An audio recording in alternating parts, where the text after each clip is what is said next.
Segunda carta de Paulo à Igreja dos Coríntios, capítulo 12, a partir do verso 1. Nós vamos falar nessa noite a respeito de oração. Aleluia.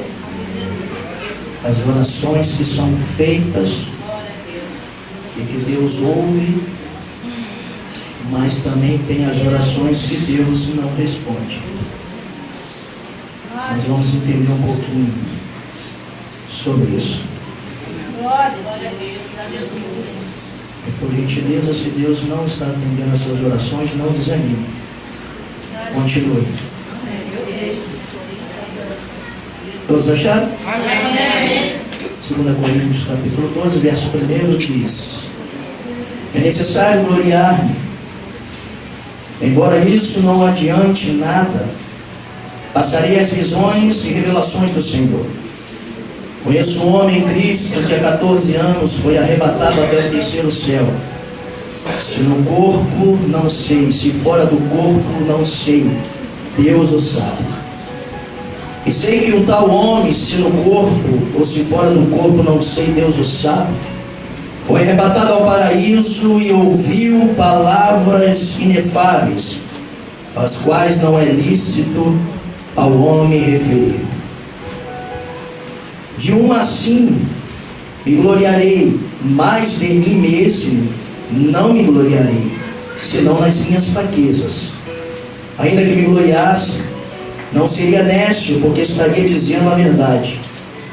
Mas abstenho-me para que ninguém pense de mim mais do que em mim vê ou de mim ouve, e para que não me exaltasse. Pelas excelências das revelações, foi-me dado um espinho na carne, a saber, o mensageiro de Satanás, para me esbofetear, a fim de não me exaltar. 3 vezes orei ao Senhor para que o afastasse de mim, mas ele me disse: a minha graça te basta, pois o meu poder se aperfeiçoa na fraqueza. Glória a Deus. Portanto, de boa vontade me gloriarei nas minhas fraquezas, para que em mim habite o poder de Cristo. Pelo que sinto prazer nas fraquezas, nas injúrias, nas necessidades, nas perseguições, nas angústias por amor de Cristo. Pois quando estou fraco, então é que sou forte. Aleluia. Coloque a sua Bíblia aí do seu lado, feche seus olhos, vamos orar a Deus. Bendito Deus, soberano e eterno. Mais uma vez somos gratos por estarmos dentro deste lugar, na tua casa, e aqui podermos adorar-te, ó Deus, na beleza da tua santidade. E nessa noite também nós somos gratos porque poderemos ouvir a tua voz que é doce e suave, a tua voz que nos exorta, que nos consola e também que nos edifica. E nessa noite assim possa esta palavra trazer efeito aos nossos corações. Que todos que aqui entraram e foram trazidos pelas tuas mãos, meu Senhor, possam saírem melhores do que entraram. E que o Senhor renove a cada um de nós, pois essa palavra tem poder de nos renovar. Entrego esse momento, ó Deus, nas tuas mãos e também me coloco na tua dispensação para ser usado como uma ferramenta para o louvor da tua glória e para a edificação da tua igreja, no nome de Jesus, e que todos digam amém. Bem, meus amados irmãos, igreja do Cordeiro, pedras que vivem dessa construção espiritual, a vida de todo cristão tem que ser uma vida de constante oração. Nada do que fazemos pode ser feito sem antes nós orarmos. Nós precisamos aprender e também entender que a oração é um relacionamento que cultivamos com Deus. A única maneira de nós mantermos o relacionamento com Deus e a intimidade com esse Deus é através da oração. E para Deus, Não existe oração ruim, por mais simples que possa parecer essa oração. Tem muitas pessoas que acham que estão orando de uma forma ruim, mas para Deus não existe isso. Para Deus todas as orações serão ouvidas, e com certeza a sua oração encherá o coração do Pai Celestial. Nós também devemos entender que o amor de Deus por nós não depende de modo nenhum e nem da maneira na qual nós oramos. Até porque Deus nos amou quando nós ainda éramos pecadores. Deus nos amou dessa maneira, porque quando nós éramos pecadores, nós também não sabíamos orar. Mas não podemos continuar usando essa desculpa do amor de Deus para continuarmos tendo uma síndrome de Peter Pan e continuarmos como crianças para sempre. Devemos desejar crescer, devemos desejar estreitar a cada dia o nosso relacionamento para que possamos amadurecer. O que faz uma oração eficaz não são as visões que nós temos, não são os êxtases ou aqueles momentos de sucesso espetacular, mas o que faz uma oração ser eficaz é a capacidade que você tem de se manter fiel, orando sem cessar e em todo o tempo, mesmo quando você for atingido por um desânimo, mesmo quando você for abatido por um fracasso, mesmo quando nós formos, queridos, passar por momentos de dificuldades. São essas orações que têm efeito. É quando nós talvez estejamos fracos, limitados, mas ainda assim nós não desistimos, continuamos a orar, porque a oração é a respiração do Espírito. Sem a oração a nossa vida cristã passa a ser raquítica, porque a oração é fortalecimento. Por gentileza, diga para o seu irmão: oração é fortalecimento da sua vida espiritual. Glória a Deus. Algumas pessoas acham que precisam ser perfeitas para que Deus possa ouvir as suas orações, mas isso não é verdade. Nós vamos ver. Se você for no Evangelho, e seja ele Marcos, Lucas ou João, vai retratar a morte de Jesus. E do lado de Jesus foi colocado dois malfeitores. E um deles orou assim dizendo: Senhor, lembra-te de mim quando entrarem no teu reino. E esse ladrão, ele foi atendido. Mas esse ladrão estava longe de ser perfeito. Então o que nós passamos a entender? Que Deus não ouve somente santos. Deus também escuta pecadores. Deus nos ouve muito mais quando nós estamos humilhados do que exaltados. Porque quando nós estamos exaltados, nós muitas das vezes deixamos de orar porque nos achamos autossuficientes. Mas as orações que mais abrem as janelas dos céus são aquelas que quase sempre são feitas em momento de profunda dor e profunda aflição. É quando a fraqueza ela chega e nos leva totalmente a depender de Deus e não de nós. Aleluia. Moisés, ele orou porque ele se achava limitado em abrir o mar vermelho, e por isso que ele orou para Deus abrir o mar. Ele se sentia incapaz, então ele orou a Deus para que o mar fosse aberto. Sansão, ele orou não porque se sentia forte, mas porque ele se sentia fraco. Davi não orou porque ele se sentia santo, mas porque ele reconhecia que era pecador. Aleluia. Salomão orou não porque ele era sábio, mas Salomão orou para pedir sabedoria a Deus. Glória a Deus.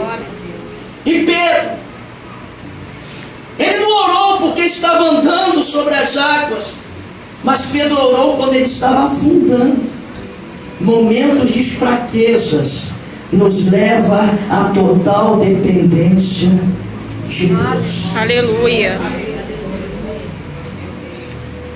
E há um escritor chamado Oswald Chambers que diz que nós precisamos orar com os olhos em Deus e não com os olhos na dificuldade. Não importa o momento e nem a circunstância em que você esteja passando, o meu conselho, ore. Ore. Aleluia. Você pode dizer, pastor, eu estou me sentindo fraco. Meu conselho nesta noite, ore. Aleluia. Pastor, eu não sei o que eu vou fazer amanhã. Meu conselho para você, ore. Glória a Deus. Glória a Deus. Eu não sei a decisão que eu vou tomar. Meu conselho, ore. As nuvens negras estão sobre a minha cabeça. É um conselho para você. Ore a Deus. Aleluia. Persevere na oração. Ore sem cessar. Ore em todo o tempo. Porque quem não ora está fugindo das soluções ao invés de correr ao encontro delas. Porque quando você ora, você corre ao encontro das soluções dadas por Deus. E você vai entender também que a oração, ao invés de transformar situações ao teu redor, ela vai começar a transformar a tua vida. Porque existe o poder através da oração. Aleluia! Fala para o Senhor, não existe poder através da oração. Poder através da oração. Glória a Deus. Existe poder. Glória a Deus! Glória a Deus. Eu vou te perguntar, não precisa responder. Como é que está a sua vida devocional de oração com Deus? Aleluia. Glória a Deus. Glória a Deus. Como é que está a tua vida devocional de oração? Glória a Deus. Aleluia. Porque oração é relacionamento de intimidade com Deus. Como é que está a tua intimidade com Deus? Mas embora sendo íntimos de Deus, isso não quer dizer que Deus nos isentará de passar por momentos difíceis. E nem tampouco fará com que todas as nossas orações elas sejam atendidas. E é sobre isso que nós vamos tratar nesta noite. Orações ouvidas, mas não respondidas. No início desse capítulo 12, Paulo começa a descrever o seu arrebatamento até o terceiro céu, aonde ele ouve coisas inefáveis. O texto diz que ele ouviu. Alguns pregadores dizem que ele ouviu, que ele viu, perdão.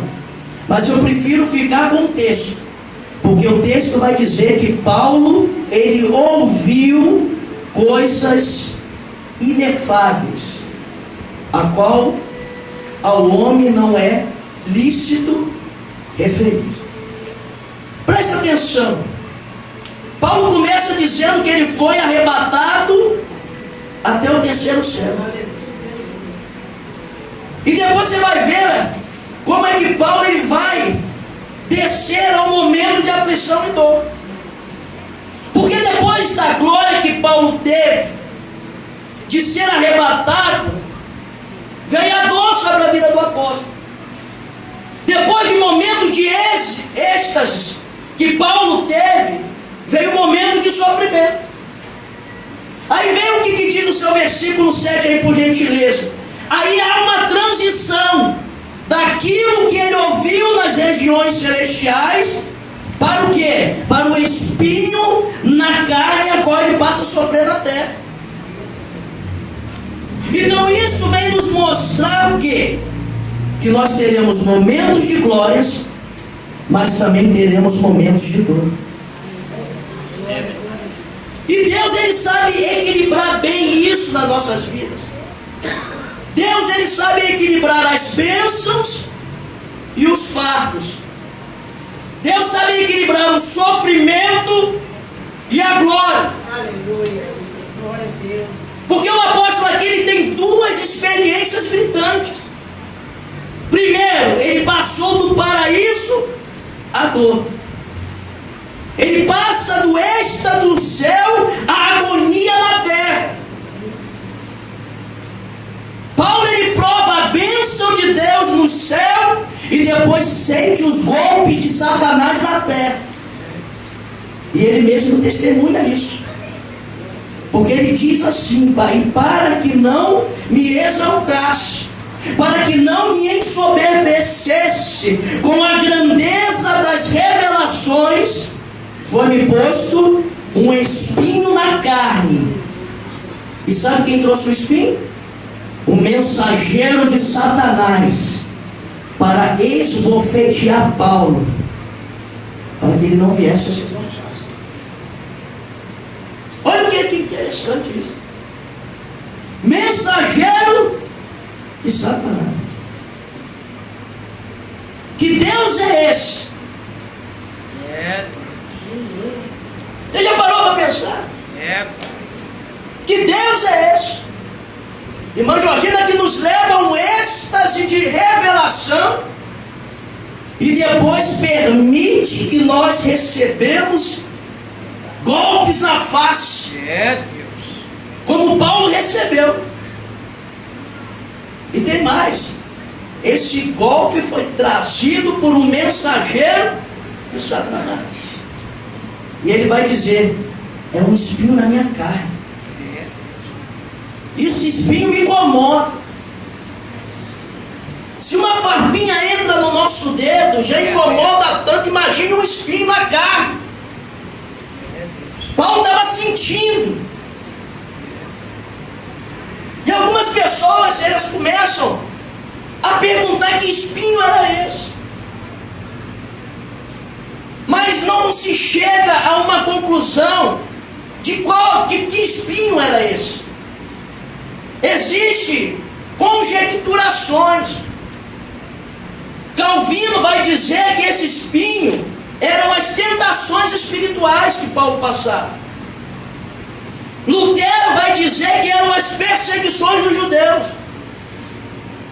Outros historiadores afirmam que esse espinho na carne de Paulo eram doenças físicas.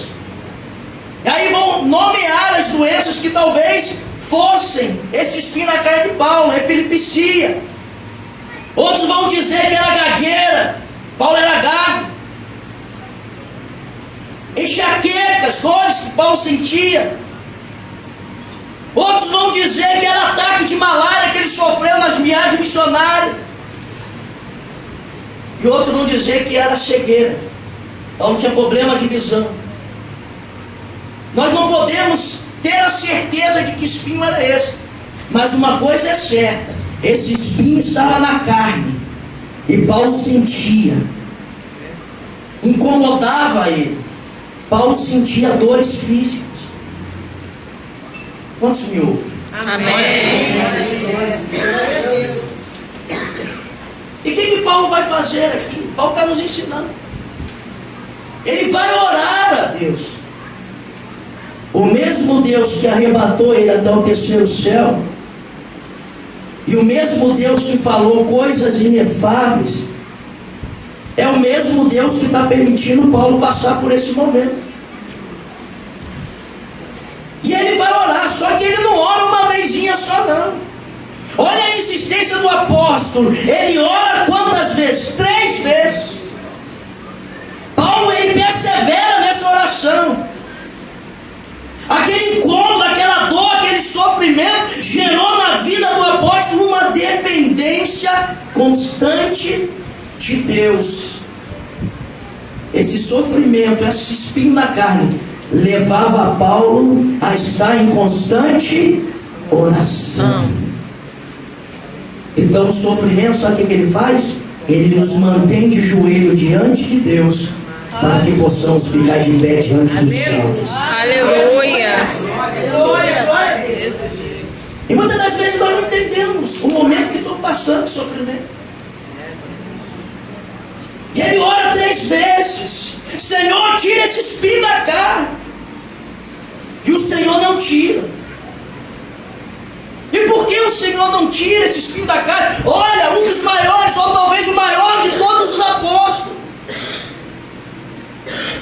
um bandeirante do cristianismo, um desbravador, o homem que mais fundou igrejas, passando por esse momento, e ele ora a esse Deus, e esse Deus não atende a oração. E por que ele não atende? Talvez seja essa a grande pergunta.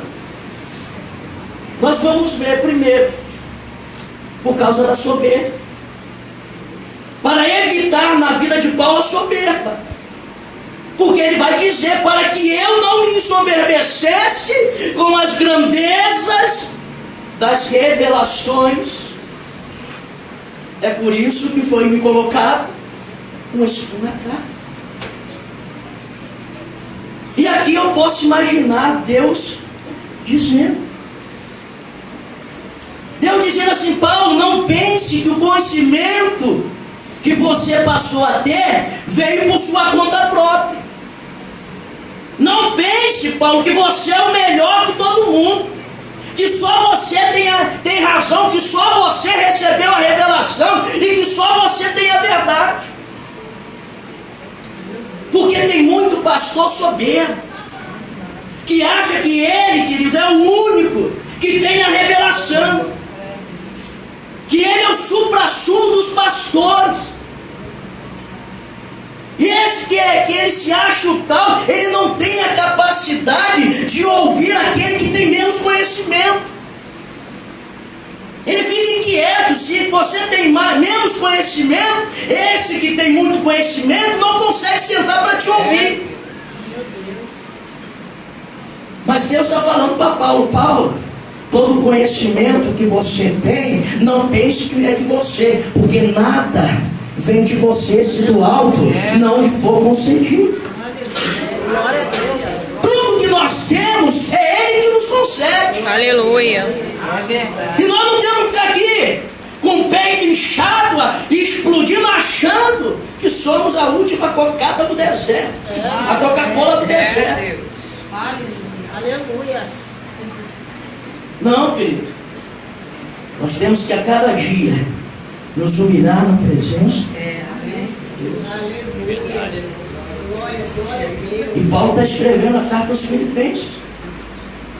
Lá no capítulo 2, verso 6, ele vai dizer: pois ele, subsistindo em forma de Deus, ele não julgou com usurpação ser igual a Deus. Antes a si mesmo se esvaziou, assumindo a forma de servo, tornando-se semelhança de homens, e reconhecido em figura humana, a si mesmo se humilhou, tornando-se obediente até a morte, e morte de cruz. Sabe o que Jesus fez, sendo Deus? Ele desceu no patamar da espiritualidade, tornando-se mortais como nós, tornando-se uma natureza corrompida igual a nós. Então você que se acha um tal, que tem todo o conhecimento, desça e ajude aquele que não tem conhecimento. Traga ele para perto de si, ajuda ele também a crescer. Você que é o supra-sumo do conhecimento, porque sabe que senão sabe o que Deus pode fazer, que nem ele fez com Nabucodonosor: fazer comer capim para os animais e quebrar com todo o conhecimento e pompa que Nabucodonosor tinha. Então o espinho é colocado justamente para isso, para Paulo não se ensoberbecer. O sofrimento, ele nos põe no nosso devido lugar. Ele quebra com a altivez e esvazia toda a nossa glória de pretensão pessoal. Porque é no sofrimento que você mais depende de Deus, sim ou não? Sim. Quando estamos passando uma minha dificuldade, para onde é que nós corremos? A pessoa nunca pensou em entrar dentro de uma igreja, mas passa pela dificuldade, para onde ela vai? Igreja. Vamos para a igreja. Vamos buscar o Senhor. Vamos pedir a Ele para nos ajudar. É por isso que às vezes a pessoa está ali, ó, na prova, ela nunca sai da prova. Para ficar sempre na dependência de Deus. Então o espinho na carne de Paulo impediu que ele viesse se inchar. Impediu que ele viesse explodir de tamanha revelação que ele recebeu. E eu vou dizer uma coisa para você. Você que talvez esteja passando por sofrimentos, é Deus que nos matricula na escola do sofrimento. Ele olha para você, eu vou te matricular lá na escola do sofrimento, para você passar. Eita, Jeová. Mas não pense você que o sofrimento é para a tua destruição, não, porque Deus não tem essa pretensão. A pretensão de Deus em te colocar na escola do sofrimento é para te qualificar para o desempenho do ministério. Aleluia. É Deus te preparando. O fogo da prova não pode chamuscar sequer um fio de cabelo da nossa cabeça. Ela só vai queimar as amarras. Então o fogo das provas nos livra das amarras, e o nosso Deus nos livra do fogo. Aleluia. Lembra de Sadraque, Mesaque e Abednego? Que foram lançados dentro de uma fornalha ardente. Aí o rei Nabucodonosor vai dizer assim: nós nos lançamos 3 dentro da fornalha amarrados. E os servos vão dizer: é verdade, ó rei. Ele diz assim: mas eu vejo 4 soltos. Aleluia. Eles foram lançados amarrados, mas quando Nabucodonosor viu, haviam 4 soltos. Então o fogo, o que ele faz? O fogo da prova nos livra das amarras, e Deus, Ele nos livra do fogo. Aleluia. Então essa prova que você está passando, esse sofrimento que talvez você esteja passando, é para Deus arrancar aquilo que está te prendendo. Nessa noite o fogo de Deus está descendo. Aleluia. Aleluia.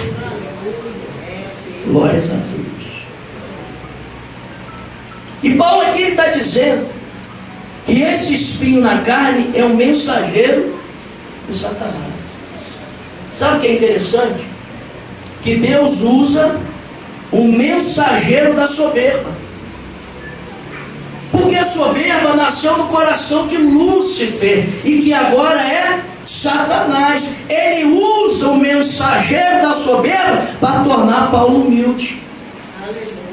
Então isso vem nos mostrar que Satanás, ele é limitado. Deus delimita o lugar de ação. Só pode fazer aquilo que Deus manda ele fazer. Glória a Deus, aleluia. Só pode ir até onde Deus permite que ele vá. Porque essa prova aqui, esse sofrimento, Satanás tinha a intenção de esbofetear Paulo, mas a intenção de Deus era aperfeiçoá-lo. A prova de Jó, a intenção de Satanás era afastar Jó de Deus, para que ele viesse a blasfemar. Mas a prova e o sofrimento de Jó aproximou ainda mais Jó de Deus. Glória a Deus. É assim que às vezes Deus permite, Deus trabalha. Todo todo sofrimento que esse mundo nos oferece, porque ele é jaz do maligno, serve para o nosso aperfeiçoamento. Diga para o seu irmão: sofrimento Sofrimento serve para aperfeiçoamento. Glória a Deus. E por que Deus ele não atende essa oração de Paulo? Segundo ponto, para trazer fortalecimento de poder. Para trazer fortalecimento de poder. Jesus disse para ele: Paulo, o meu poder se aperfeiçoa na fraqueza. Quando somos fracos, é aí que somos fortes. Aleluia. E esse tem sido o grande paradoxo do cristianismo. A força que sabe que é forte, na verdade é fraqueza. Mas a fraqueza que sabe que é fraca, na verdade é força. O poder de Deus se revela nos fracos. Não pense que o poder de Deus vai se revelar naquele que é forte. Deus, ele chama e capacita. Deus não tem chamado capacitados, ele chama aqueles que não são incapacitados. Glória a Deus. E Paulo aqui ele vai pedir substituição, mas Deus lhe dá transformação. Glória a Deus. Talvez você está pedindo a Deus: Deus, me tira dessa prova. Deus, eu não aguento mais. Ah, Deus, tem misericórdia.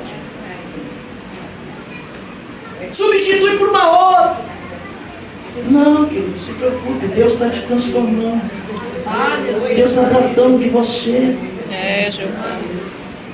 Deus ele não removeu esse espinho da carne, mas Deus capacitou Paulo para suportar esse espinho vitoriosamente. Quantos me entendem? Deus não deu explicação para Paulo por causa do espinho. Eu estou botando esse espinho aí, Paulo, por causa disso. Nós que estamos trazendo, extraindo do texto informações. Mas Deus não deu explicação a Paulo. Deus deu uma promessa. Paulo, a minha graça Te basta. E nessa noite Deus está falando com você. A minha graça te basta. Aleluia. Nós não temos que viver de explicações, não. Deus não tem que explicar nada. Nós vivemos de promessas. Então, nós podemos mudar. Os nossos sentimentos, eles mudam. Mas a promessa de Deus, ela permanece. E sempre serão as mesmas. E o poder de Deus, ele tem poder para atuar no seu corpo físico. A graça de Deus, ela tem poder o suficiente para tirar todo o cansaço físico da tua vida. Aleluia. Então Paulo ele suporta tudo. Suporta privações, açoites, naufrágios, fome, nudez, espadas. Havia preocupação por todas as igrejas por onde Paulo fundou. Mas o poder de Deus, o que fez? Sustentou Paulo em todas as circunstâncias. Qual momento você está vivendo? Qual é a prova que você está passando? Qual é o sofrimento que você talvez esteja chorando? Eu quero dizer que a graça de Deus, ela vai te sustentar em todas essas circunstâncias. Olha, Todo esse momento que você está vivendo, Deus vai estar te sustentando.